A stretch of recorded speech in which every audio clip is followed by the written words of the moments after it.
అందరికీ నమస్కారం. ముందుగా ప్రతి ఒక్కరికి శ్రీరామనవమి శుభాకాంక్షలు. ఆ శ్రీరామచంద్రమూర్తి దయ మన అందరిపై ఉండాలని, సుఖ సంతోషాలతో, ఆయురారోగ్యాలతో ఉండాలని కోరుకుంటూ శ్రీరామనవమికి ప్రత్యేక నైవేద్యాలు చలిమిడి, పానకం మరియు వడపప్పు ఎలా చేయాలో ఈ వీడియోలో చూసేద్దాం. శ్రీరామనవమి స్పెషల్ నైవేద్యం చలిమిడి ఎలా చేయాలో చూసేద్దాం.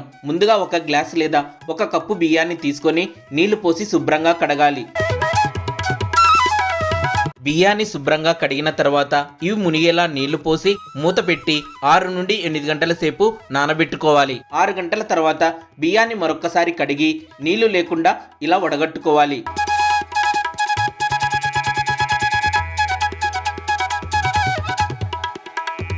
నీళ్ళన్నీ లేకుండా వడగట్టుకున్న తర్వాత ఈ బియ్యాన్ని పొడి వస్త్రంపై 15 నుండి 30 నిమిషాల పాటు ఆరబెట్టుకోవాలి.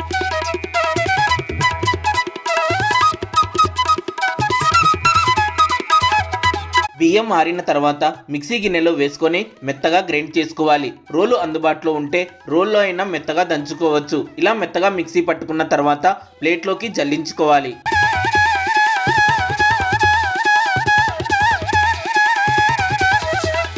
పిండిని జల్లించుకున్న తర్వాత 1 కప్పు బియ్యం పిండిని తీసుకొని ఇందులో 1/2 కప్పు తురిమిన బెల్లం, 4 స్పూన్ల నెయ్యిని కొద్దిగా వేసుకుంటూ కలుపుకోవాలి. ముద్దగా రావడం లేదనుకుంటే ఇందులో ఇంకొంచెం నెయ్యి వేసుకొని కలుపుకోవచ్చు. ఒకవేళ మీరు పొడి బియ్యం పిండి తీసుకున్నట్లయితే ఇందులోకి కొద్దిగా నీళ్లు ఉపయోగించుకోవచ్చు. మేము ఇక్కడ తడి బియ్యం పిండి తీసుకున్నాం కాబట్టి నీళ్లు ఉపయోగించలేదు. అలాగే ఇందులో కొద్దిగా యాలకుల పొడి వేసి బాగా కలుపుకోవాలి. ఇలా కలుపుకున్న తర్వాత ముద్దలా చేసుకొని గిన్నెలో పెట్టుకోవాలి. చలిమిడి పైన తులసి దళాలను ఉంచి నైవేద్యంగా సమర్పించాలి. చలిమిడి నైవేద్యం రెడీ.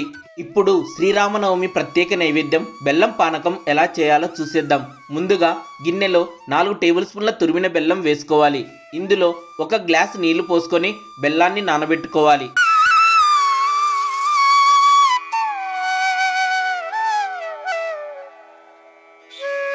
బెల్లం పూర్తిగా కరిగిన తర్వాత ఇలా మట్టి కుండ లేదా గిన్నెలోకి వడగట్టుకొని పక్కన పెట్టుకోవాలి. తర్వాత చిన్న రోలులో 10 మిరియాలు, చిన్న సొంటి కొమ్ము, 2 లేదా 3 యాలకులు తీసుకొని రోలులో వేసుకొని మెత్తగా దంచుకోవాలి.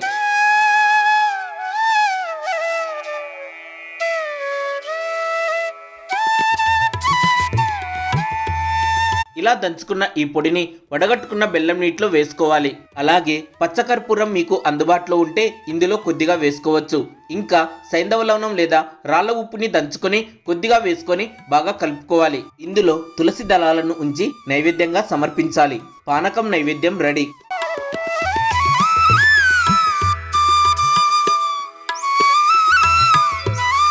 ఇప్పుడు వడపప్పు నైవేద్యం ఎలా చేయాలో చూసేద్దాం. చిన్న కప్పు లేదా 2 టేబుల్ స్పూన్ల పెసరపప్పు తీసుకొని నీళ్లు పోసి 2 సార్లు శుభ్రంగా కడిగి మళ్ళీ నీళ్లు పోసుకొని అరగంట సేపు లేదా గంట సేపు నానబెట్టుకోవాలి.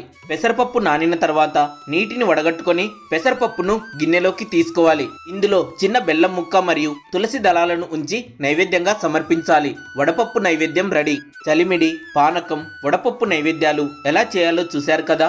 మనం చేసిన ఈ నైవేద్యాలను శ్రీరామచంద్రమూర్తికి నైవేద్యంగా సమర్పించి తర్వాత ఇంట్లో అందరూ ప్రసాదంగా స్వీకరించాలి. ఆ సీతారాముల దివ్య ఆశీస్సులు మనందరిపై ఉండాలని కోరుకుంటూ అందరికీ మరొక్కసారి శ్రీరామనవమి శుభాకాంక్షలు.